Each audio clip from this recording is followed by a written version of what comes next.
বন্ধুরা সবাইকে অনেক অনেক প্রীতি ও শুভেচ্ছা জানিয়ে শুরু করতে যাচ্ছি তোমাদের সকলের প্রিয় অনুষ্ঠান টিফিনের আড্ডায়। আজ আমি চলে এসেছি মিরপুর গার্লস আইডিয়া ল্যাবরেটরি ইনস্টিটিউটে। আজকে সারাটা দিন এ বিদ্যালয়ের বন্ধুদের সাথে অনেক অনেক মজা করব, অনেক আড্ডা দিব, হবে অনেক নাচ গান এবং কবিতা। তাহলে চলো বন্ধুরা আর দেরি না করে এ বিদ্যালয়ের বন্ধুদের সাথে পরিচিত হয়ে নেই।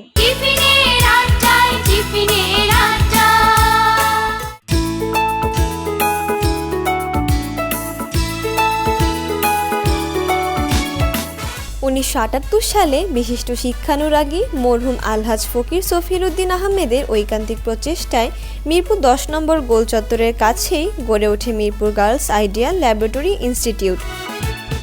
নার্সারি থেকে দশম শ্রেণী পর্যন্ত 80টি কক্ষ সমৃদ্ধ বিদ্যাপীঠে বর্তমানে 108 জন শিক্ষক, 37 জন কর্মচারী এবং 3500 ছাত্রী নিয়ে বাংলা ও ইংরেজি মাধ্যমের শিক্ষা কার্যক্রম চলছে।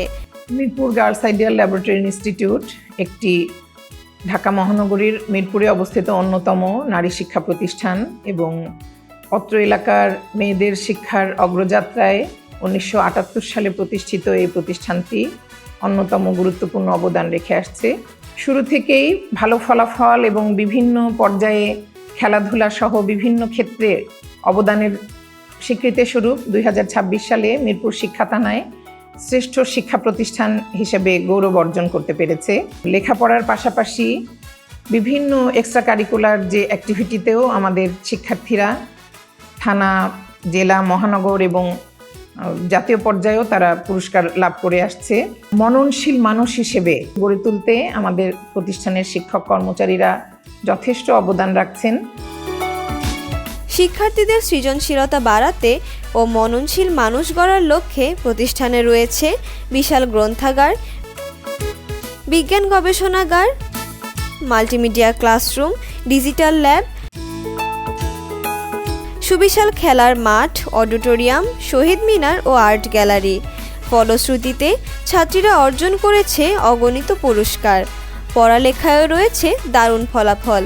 A+-এর পাশাপাশি শতকরা 100% পাশের হার ও বৃত্তি পরীক্ষায় কৃতিত্বের স্বাক্ষর দেশে নারী শিক্ষার বিস্তারে Mirpur girls idea laboratory institute অন্যতম একটি বিদ্যাপীঠ হিসেবে সুপরিচিত। মিরপুর গার্লস আইডিয়ালের শিক্ষার্থী সব একসাথ পাখি হয়ে মোরা করছি কলরব। মিরপুর গার্লস আইডিয়ালের শিক্ষার্থী সব একসাথ পাখি হয়ে মোরা করছি কলরব। মিরপুর গার্লস আইডিয়ালের শিক্ষার্থী সব একসাথ পাখি হয়ে মোরা করছি কলরব। মিরপুর গার্লস আইডিয়ালের শিক্ষার্থী সব একসাথ পাখি হয়ে মোরা করছি কলরব। পড়ালেখা নয় গো শুধু করছি খেলাধুলা, জ্ঞানের আলোয় হব বড় নয় গো অবহেলা। শিক্ষা গুরুর স্নেহ আদর করি অনুভব। মিরপুর গার্লস আইডিয়ালের শিক্ষার্থী সব, মিরপুর গার্লস আইডিয়ালের শিক্ষার্থী সব একঝাঁক পাখি হয়ে মোরা করছি কলরব। মিরপুর গার্লস আইডিয়ালের শিক্ষার্থী সব একঝাঁক পাখি হয়ে মোরা করছি কলরব।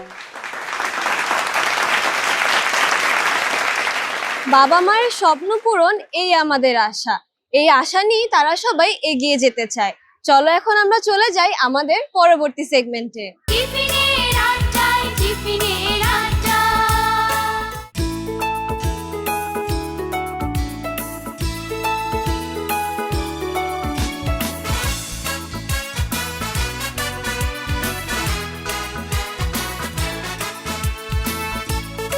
বন্ধুরা আজকে টিফিনের আড্ডায় এই এতগুলো বন্ধু ছবি আঁকা নিয়ে খুবই ব্যস্ত। ওদেরকে বিরক্ত করা একদমই ঠিক হবে না, তাই চলো আমরা দেখে আসি আমাদের বাকি বন্ধুরা কি করছে। টিফিনের আড্ডায়, টিফিনের আড্ডা। বর্ষার এই সময়ে আমাদের ছোট ছোট বন্ধুরা রঙিন পোশাকে সেজে বৃষ্টিকে ডাকছে। তবে বৃষ্টি এখন না আসাই ভালো। তাহলে চলো বন্ধুরা দেখে আসি ওদের পরিবেশনা। বন্ধুরা সত্যি খুবই অসাধারণ একটি নাচ দেখলাম আমরা। চলো এখন আমরা চলে যাই আমাদের পরবর্তী সেগমেন্টে। টিফিনের আড্ডায়, টিফিনের আড্ডা। এই সেগমেন্টে আমাদের জন্য এক ঝাঁক বন্ধু কাবাডির আয়োজন নিয়ে অপেক্ষা করছে, তাই চলো আর দেরি না করে ওদের খেলাটি আমরা দেখে আসি।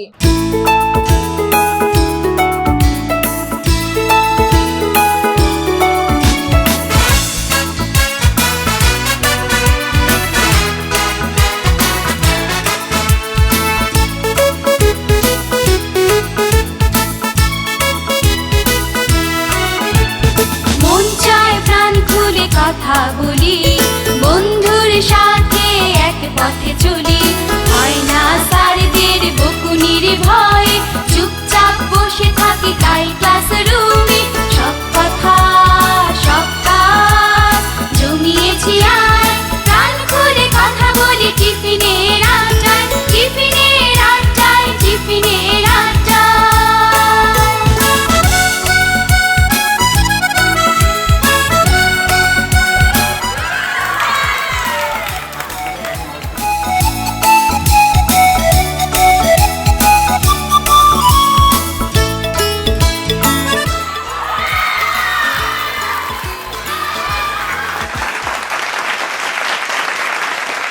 বন্ধুরা শক্তির লড়াইয়ে দুই দলই সেরা, তাই বিজয়ী বের করা খুবই কঠিন এবং সময় সাপেক্ষ। তাই আমরা ম্যামকে জিজ্ঞেস করে নিই এখন আমাদের কি করণীয়। ম্যাম তাহলে এখন কি করা যায়? আমার মনে হয় দুই দলই বিজয়ী, কারণ ওরা দুই দলই খুব শক্তিশালী খেলা নিয়ে খেলেছে। আমি মনে করি ওরা দুই দলই জয়ী। তাহলে বন্ধুরা দুই দলকে বিজয়ী ঘোষণা করে আমরা চলে যাচ্ছি আমাদের পরবর্তী সেগমেন্টে। টিফিনের আড্ডায়, টিফিনের আড্ডা। আবৃত্তি করছি কবি দীননাথ মণ্ডলের লিখিত শিক্ষক মানে কবিতাটি। শিক্ষক মানে শিক্ষা গুরু, মোদের জ্ঞানের দাতা, অন্ধকারে আলোর দিশা, জ্ঞান জগতের ত্রাতা। শিক্ষক মানে সবুজ মাঠে মোদের খেলায় সাথী, মোদের হাতে দিলেন তিনি বিশ্ব জয়ের বাতি। শিক্ষক মানে মানুষ গড়ার আসল কারিগর, মোদের কাছে তিনি হলেন খাঁটি পরশ পাথর।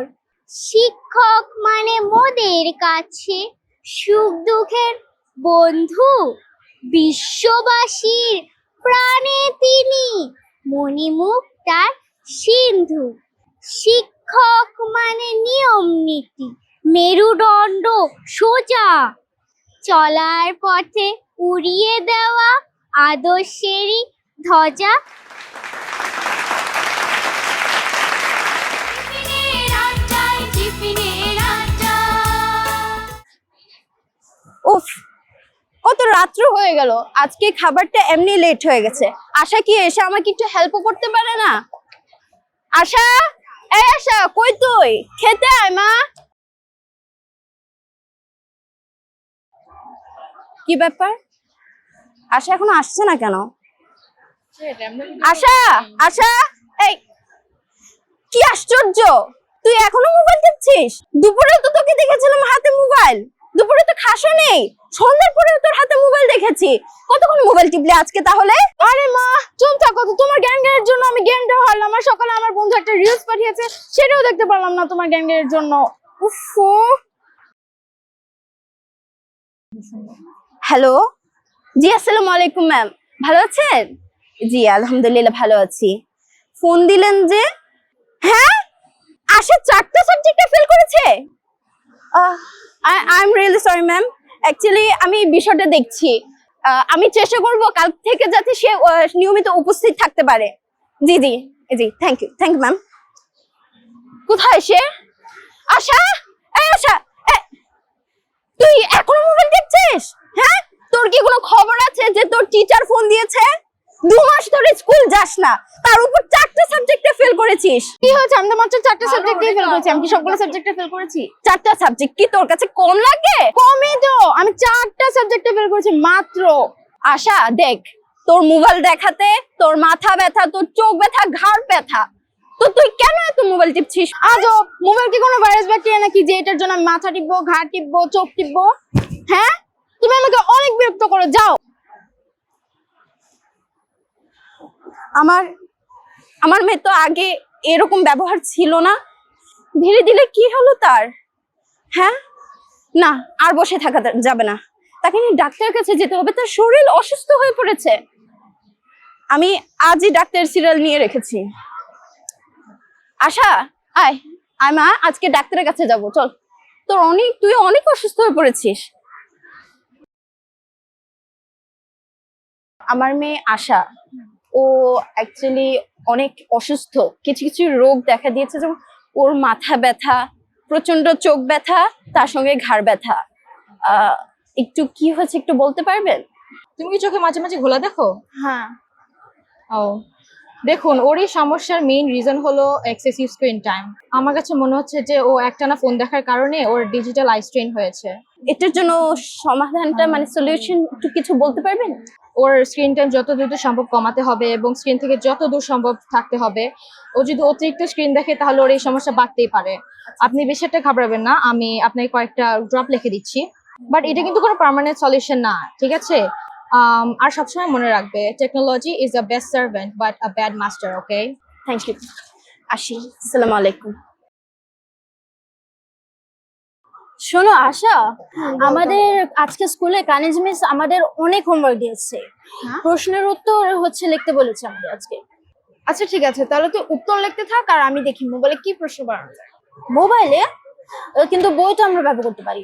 তুই লিখতে থাক, দেখ তো এই ভিডিওটা সুন্দর না? আশা, তুমি ফোন টিপছো, এই কারণে তো তোমার মাথার চোখ ব্যথা করছে। তুমি এটা বাদ দাও না, চলো এটা বাদ দিয়ে আমরা পড়াশোনা করি। ঠিক আছে, তুই যা বলবি তাই হবে, বের কর। এখন আমরা ফোন রেখে দেখি কে আগে হচ্ছে পড়াশোনা শেষ করতে পারে, এভাবে পড়াশোনা হবে, ফোনও চালানো হবে না। তুই কি বলছিস? ফোন ছাড়া তো আমার সময় কাটে না, আর ফোন দিয়ে তো আমার সময় কাটে। ফোন ছাড়া মানুষ কিভাবে থাকে বল? আর এইরকম সলিউশন ভিডিও তো আমার কাছে কতই আসে। ফোন থেকে দূর হওয়ার অনেক উপায় আছে। আমরা ফ্যামিলির সাথে টাইম স্পেন্ড করতে পারি, ওদের সাথে বাইরে যেতে পারি, বন্ধুদের সাথে টাইম স্পেন্ড করতে পারি, ওদের সাথে খেলাধুলা করতে পারি, গল্পের বই পড়তে পারি। গল্পের বই পড়ে আমাদের হচ্ছে পড়ালেখার আরো ইন্টারেস্ট বাড়ে। আবার হচ্ছে আমরা নতুন স্কিল শিখতে পারি। কোনো কিছু হবি ব্যবহার কর, তুই পড়াশোনাও কর, অনেক অপশন আছে। তাহলে মোবাইল দেখে কি কোনো লাভ নাই? অবশ্যই লাভ আছে, অনেক লাভ আছে, কিন্তু তুমি তো লাভে কিচ্ছু করছো না। লাভে তো তুমি হচ্ছে কোনো সার্চ ইঞ্জিন ব্যবহার করে, যেমন গুগল, ইয়াহু, উইকিপিডিয়া, এগুলো ব্যবহার করে তুমি হচ্ছে রিসার্চ করতে পারবা। রিসার্চ করে তুমি পড়ালেখার বাইরেও সবকিছু জানতে পারবে। তুমি তো এগুলো করছো না, তুমি তো হচ্ছে ভিডিও দেখছো। তুমি ইউটিউবে, ফেসবুক, ইনস্টাগ্রামে এগুলো প্ল্যাটফর্ম ব্যবহার করে তুমি হলো মানুষের সাথে কানেক্ট করতে পারবে, এগুলো কিচ্ছুই করছো না। তুই আসলে ঠিকই বলেছিস, আমার আসলে মোবাইল এই ধরনের কাজে ব্যবহার করা ঠিক হয়নি। আমি আসলে আমার মার সাথে অনেক খারাপ ব্যবহার করেছি এই মোবাইল টিপার জন্য। তাহলে তুই যেহেতু বলেছিস, আমি এখন থেকে মোবাইল ভালো কাজে ব্যবহার করবো আর চেষ্টা করবো যেন মোবাইল থেকে বিরত থাকার। আর তুই যে যে কথাগুলো বলেছিস, যেমন হচ্ছে মা বাবার সাথে টাইম স্পেন্ড করা, খেলাধুলা করা, গল্পের বই পড়া, আমি এগুলো করারই চেষ্টা করবো। তুই আসলে ঠিকই বলেছিস। ভালো, তাহলে আমরা পড়ালেখা করি। হ্যাঁ, তাহলে আমরা সামনের সিটিতেও ভালো করতে পারবো। হ্যাঁ। বন্ধুরা, প্রযুক্তির অপব্যবহার নয়, সদ্ব্যবহারই আমাদের একান্ত কাম্য। এই প্রত্যাশা নিয়ে চলো আমরা চলে যাই আমাদের পরবর্তী সেগমেন্টে। টিফিনের আড্ডায়, টিফিনের আড্ডা।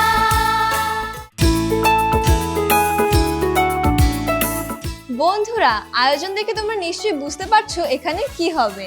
ঠিক বন্ধুরা, এখন হবে কথা নিয়ে কাড়াকাড়ি, এবং আজকে তাদের বিষয় হলো দুর্নীতি প্রতিরোধে আইনের প্রয়োগের চেয়ে নৈতিক মূল্যবোধই প্রধান ভূমিকা রাখে। তাহলে চলো বন্ধুরা দেখে আসি যুক্তি নিয়ে তর্কে আজকে কারা বিজয়ী হয়। টিফিনের আড্ডা অনুষ্ঠানের কথা নিয়ে কাড়াকাড়ি পর্বে বিতর্কের আয়োজনে আজকের বিতর্কের বিষয়বস্তু হচ্ছে দুর্নীতি প্রতিরোধে আইনের প্রয়োগের চেয়ে নৈতিক মূল্যবোধই প্রধান ভূমিকা রাখে। এই বিষয়ে কথা বলার জন্য প্রথমে আমি পক্ষ দলের প্রথম বিতর্কিক আরিশা তিন জারাকে আহ্বান করছি।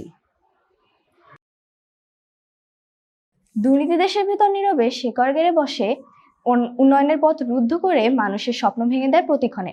মাননীয় মডারেটর, বিজ্ঞ বিচারক মণ্ডলী এবং দর্শক শ্রোতাদের আমার পক্ষ থেকে আন্তরিক অভিনন্দন এবং ধন্যবাদ জানিয়ে আজকের বিতর্কটি শুরু করতে যাচ্ছি। আজকে আমাদের বিতর্কের বিষয় দুর্নীতি প্রতিরোধে আইনের চেয়ে নৈতিক মূল্যবোধই প্রধান ভূমিকা রাখে। আমি সরাসরি সংজ্ঞায়নে চলে যাচ্ছি।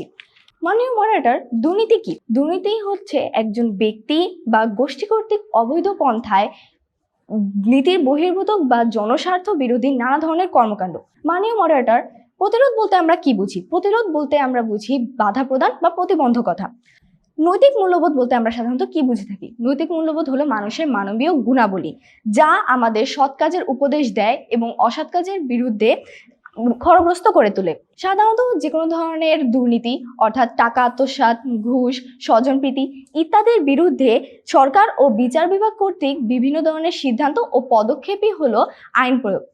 এখন আমাদের বিপক্ষ দল আমাদেরকে বলতেই পারেন যে নৈতিক মূল্যবোধ যদি আসলেই থাকতো তাহলে দুর্নীতি হতো না। ঠিক আছে, আমরা একমত, নৈতিক মূল্যবোধ কম বলে দুর্নীতি হচ্ছে, কিন্তু এখানেই আমাদের মূল পয়েন্ট। যদি নৈতিক মূল্যবোধ না থাকে তাহলে কিন্তু আইনও ঠিকমতো কার্যকর হয় না। তাই আমরা বলতে চাই যে দুর্নীতি প্রতিরোধে আইন প্রয়োগের চেয়ে নৈতিক মূল্যবোধই প্রধান ভূমিকা রাখে। আইন তখনই কাজ করে যখন অপরাধ ঘটে যায়, কিন্তু নৈতিকতা অপরাধ ঘটার আগেই আমাদেরকে থামিয়ে দেয়। তাই আমি এই বলে আমার বক্তব্য শেষ করছি যে দুর্নীতি প্রতিরোধে নৈতিক মূল্যবোধই অধিক এবং অধিকতর গুরুত্বপূর্ণ। ধন্যবাদ সবাইকে। এবার বিপক্ষ দলের প্রথম বক্তা হাফসা জাহান তোহাসাকে তার বক্তব্য উপস্থাপনের জন্য আহ্বান করছি। যেখানে আইন নীরব সেখানেই দুর্নীতি রাজত্ব করে। এটি কেবল একটি উক্তি নয়, বরং এটা আমাদের একটা সমাজের বাস্তব প্রতিফলন। মাননীয় মডারেটর, সম্মানিত বিচারক মণ্ডলী এবং শ্রোতাগণকে জানাই আন্তরিক শুভেচ্ছা এবং ধন্যবাদ। আজকে আমাদের বিতর্কের বিষয় দুর্নীতি প্রতিরোধে আইন প্রয়োগের চেয়ে নৈতিক মূল্যবোধই প্রধান ভূমিকা রাখে। আমি বিষয়টির বিপক্ষে অবস্থান করছি। মাননীয় মডারেটর, যদি নৈতিকতা অপরাধ করতে বাধাই দিত তাহলে সারা বিশ্বে কেন এত অপরাধ? মাননীয় মডারেটর, নৈতিক শিক্ষা দিয়ে যদি এগুলো বন্ধ করা যেত তবে কেন এখন এগুলো চলছে? মাননীয় মডারেটর, নৈতিক মূল্যবোধ মানুষকে শেখায় সৎ পথে কিভাবে চলতে হয়, কোনটি ঠিক কোনটি বেঠিক, কিন্তু বাস্তবতা আমাদের দেখায় যে এসব শিক্ষা সবাই মেনে চলে না। নীতিকথা সব মানুষ ভেদে ভিন্ন, সবাই এই পথ বেছে চলে না, সবার নৈতিকতা একই রকম হয় না। যদি আমাদের নৈতিকতা হয়ে থাকে একটা উপায়, তাহলে আইন আমাদেরকে সেই উপায় ফলো করতে, অনুসরণ করতে বাধ্য করে। ধন্যবাদ সবাইকে। এবার পক্ষ দলের দ্বিতীয় বক্তা কানিজ সঞ্চিতা কামালকে তার বক্তব্য উপস্থাপনের জন্য আহ্বান করছি। আমরা সবাই জানি আইন নিজে থেকে তৈরি হয় না, মানুষই আইন তৈরি করে। এবং এটা স্পষ্ট যে আইন শুধু তখনই জন্মায় যখন মানুষ আগে থেকেই বুঝতে পারে কোনটি সঠিক এবং কোনটি ভুল। অর্থাৎ নৈতিক মূল্যবোধই আইন তৈরি করার মূল ভিত্তি। আইন একটি কাঠামো, কিন্তু সেই কাঠামো কার্যকর হয় তখনই যখন মানুষের ভেতরে নৈতিক নিয়ন্ত্রণ থাকে। আইন অপরাধের পর প্রয়োগ হয়, কিন্তু নৈতিকতা অপরাধের সিদ্ধান্তকেই প্রভাবিত করে। আইনকে কার্যকর করতে হলে প্রথমেই দরকার নীতিবান মানুষ। আইনকে ফাঁকি দেওয়া সম্ভব, কিন্তু নিজের বিবেককে ফাঁকি দেওয়া সম্ভব নয়। ধন্যবাদ মাননীয় মডারেটর, ধন্যবাদ। এবার বিপক্ষ দলের দ্বিতীয় বক্তা জান্নাতুল নাদিয়া জয়ীকে আহ্বান করছি তার বক্তব্য উপস্থাপনের জন্য। যদি নৈতিকতাই পারতো দেশকে দুর্নীতিমুক্ত করতে, তাহলে দেশে আইনের কোনো প্রয়োজনই পড়তো না। মাননীয় মডারেটর, গ্লোবাল ফিনান্সিয়াল ইন্টিগ্রেটিং এর তথ্য বলছে গত 16 বছরে বাংলাদেশ থেকে পাচারকৃত অর্থের পরিমাণ প্রায় 76,000 কোটি টাকা।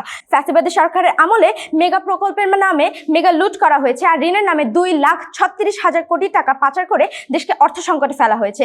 বিশ্বের সবচেয়ে কম দুর্নীতিগ্রস্ত দেশ ফিনল্যান্ডের দিকে তাকালে আমরা দেখতে পাই সেখানে নৈতিকতার বাঁশি বাণী শুনিয়ে জনগণকে কল্পলোকের স্বর্গে বসিয়ে রাখা হয় না, বরং আইনের প্রয়োগের মাধ্যমে দুর্নীতি নিরসন করা হয়। নৈতিকতার কথা অনেক বলা হয়েছে, কিন্তু কিভাবে যেটা বাস্তবায়িত করা হবে তার কোনো উত্তর আমার প্রতিপক্ষ দিয়ে যাননি।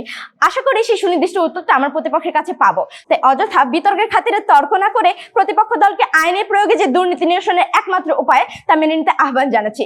ধন্যবাদ মাননীয় মডারেটর, ধন্যবাদ সকলকে। বন্ধুরা, অনেক হলো কথা নিয়ে কারাকারি, যুক্তির তর্কে ওরা সবাই সেরা। এখন আমরা চলে যাই আমাদের পরবর্তী সেগমেন্টে। টিফিনের আড্ডায়, টিফিনের আড্ডা। আমাদের মাঝে রয়েছে আমাদের বন্ধু হুমায়রা। চলো বন্ধুরা, তার কাছ থেকে শুনে নেই সে আমাদের জন্য কি পরিবেশনা নিয়ে অপেক্ষা করছে। মুক্তির মন্দির। তাহলে চলো বন্ধুরা, ওর পরিবেশনাটি আমরা দেখে আসি।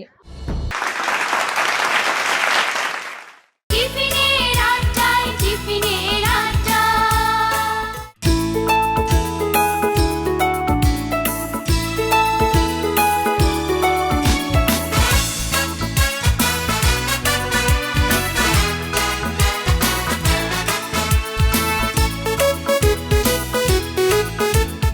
আজকে বিদ্যালয়ের বন্ধুদের কাছে এসে আমরা একটি ব্যতিক্রমী আয়োজন দেখলাম। স্ট্যাম্প কালেক্টিং এবং বিভিন্ন দেশের মুদ্রা সংগ্রহ বর্তমানে একদম হারিয়ে গেছে, কিন্তু এই বন্ধুরা সেটিকে এখনো বাঁচিয়ে রেখেছে। আগে আমাদের হবি বা শখ বলতে এগুলোই ছিল, কিন্তু এখন বিভিন্ন শখ আসার কারণে ধীরে ধীরে এগুলো হারিয়ে যাচ্ছে। বন্ধুরা, আমরা যদি দেখি এখানে আমাদের এই বন্ধু বিভিন্ন ধরনের অ্যান্টিক জিনিসপত্র জমিয়েছে। যেমন এখানে রয়েছে একটি কাঁসার গ্লাস। তারপরে আমরা যদি এটা দেখি, বন্ধু এটা কি? এটা হচ্ছে একটি আগরবাতি স্ট্যান্ড। তো আগে হচ্ছে এখানে আগরবাতি জ্বালানো হতো বিভিন্ন মিলাদ বা এ জাতীয় ধর্মীয় অনুষ্ঠানে। এটা আমি আমার বাবার মাধ্যমে সংরক্ষণ করেছি। বন্ধুরা, এছাড়াও এখানে রয়েছে একটি জিনিস যা আমরা অনেকেই কিন্তু এখন চিনি না। তুমি বলো বন্ধু, এটা কি?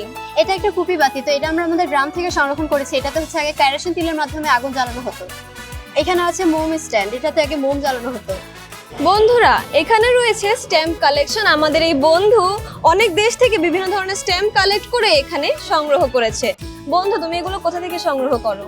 আসলে এগুলো আমার চাচার, সে অনেক ছোটবেলায় তার বন্ধুদের সাথে কালেক্ট করতো, তো সেখান থেকেই আমি তার কাছ থেকে এটা নিয়েছি। অ্যান্ড এখানে অনেক দেশের আছে, আমেরিকা, ইন্ডিয়া, দেন ইউরোপের বিভিন্ন কান্ট্রিজ, দেন ইভেন আফ্রিকারও আছে। বন্ধুরা, আশা করি এই বন্ধুর থেকে আমরা আরো অনেকে অনুপ্রাণিত হয়ে এই শখটিকে আমাদের মধ্যে গড়ে তুলব। বন্ধুরা, আমরা এখানে আরো একটি ব্যতিক্রমী জিনিস দেখতে পেলাম। এখানে অনেকগুলো ছবি দেখতে পাচ্ছি আমি, যেমন হচ্ছে আমাদের জাতীয় কবি কাজী নজরুল ইসলামের ছবি আমরা দেখতে পাচ্ছি। খুবই অসাধারণ একটি ছবি। বন্ধু, এগুলো কি তুমি নিজেই এঁকেছো সব? যেগুলো আমি আর্ট করেছি। তোমার এই শখ কিভাবে হলো? আসলে আমি ছোট থেকে এগুলো অনেক শৌখিন ছিলাম। আমি আগে দেয়ালে এরকম ধরনের আর্ট করতাম, তারপরে আস্তে আস্তে শিখতে শিখতে ছোট থেকে আমার বড় বোনের কাছে শিখেছি, আমাদের স্কুলের টিচারদের কাছ থেকে শিখতে শিখতে এত দূর এসেছি। খুবই অসাধারণ হয়েছে বন্ধু ছবিগুলো। আমার মন চাচ্ছে আমি একটা ছবি নিয়ে যাই। এখানে আমরা দেখতে পাচ্ছি এখানে রয়েছে অনেক দেশের মুদ্রা এবং কয়েন, যা আমাদের ছোট বন্ধু সংগ্রহ করেছে। তুমি কি এগুলো সব নিজে সংগ্রহ করেছো? হ্যাঁ, এগুলো সব আমাদের কালেকশন। যেমন হচ্ছে এইটা মালয়েশিয়ার, তারপর এখানে কিছু বাংলাদেশের আছে। এখানে অনেক দেশেরই আমাদের কাছে হচ্ছে মুদ্রা এবং টাকা পয়সা আছে। এখন আমি তোমাদেরকে খুবই অসাধারণ একটি জিনিস দেখাবো, তা হলো রেডিও, তার সাথে রয়েছে ক্যাসেট প্লেয়ার। এখানে যে ক্যাসেট প্লেয়ারটি রয়েছে, এখানে এই ক্যাসেটগুলো দিলে গান শোনা যেত এবং বিভিন্ন অডিও শোনা যেত। এছাড়াও আছে এখানে একটি ক্যামেরা। এই ক্যামেরা হয়তো আমরা কেউ দেখিনি, আমাদের সময় এখন এই ক্যামেরা প্রায় বিলুপ্ত। এই ক্যামেরাগুলো চালাতে হলে ব্যবহার করা হতো ফিল্ম। এটার ভিতরে ফিল্ম দেওয়া থাকতো, যার মাধ্যমে ছবি তুলে পরে এগুলোকে ওয়াশ করা হতো। এটাকে বলা হয় নেগেটিভ। এছাড়াও এখানে রয়েছে অনেক আগের আমলের টেলিফোন। তারপরে আরো একটি রেডিও রয়েছে এখানে আমি দেখতে পাচ্ছি। তো আমি আশা করি এই বন্ধুদের এসব শখ দেখে তোমরা অনুপ্রাণিত হবে এবং তোমরাও এই ধরনের জিনিস সংগ্রহতে আগ্রহ অনুভব করবে। তাহলে চলো বন্ধুরা, এখন আমরা চলে যাই আমাদের অন্য সেগমেন্টে।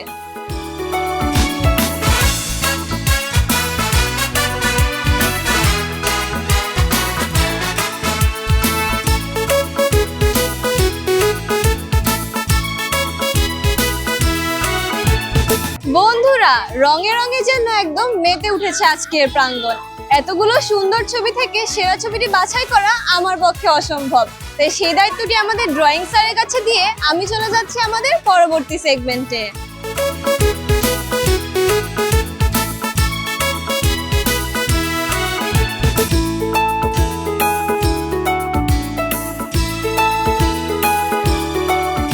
টিফিনের আড্ডায়, টিফিনের আড্ডা। আমার দেশের মাটি তোমার পরে ঠেকায় মাথা, তোমাতে বিশ্বময়ী, তোমাতে বিশ্বমায়ের কাজল পাতা। ও আমার দেশের মাটি তোমার পরে ঠেকায় মাথা।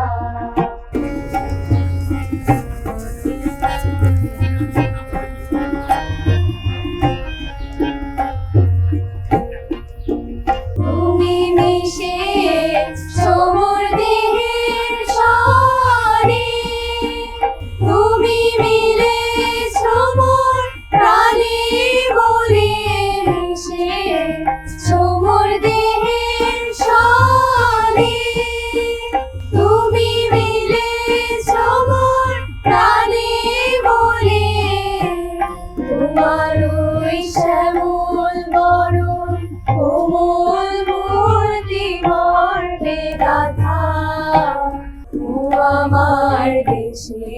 কাটি তোমার পরে ঠেকাই মাথা। বন্ধুরা, দেখতে দেখতে শেষ হয়ে গেল আমাদের আজকের আড্ডা। এখন ওদের থেকে বিদায় নিচ্ছি। তোমাদের সাথে আবারও দেখা হবে অন্য কোনো বিদ্যালয়ের সাথে। সেই পর্যন্ত সবাই ভালো থেকো, সুস্থ থেকো। আল্লাহ হাফেজ। টিফিনে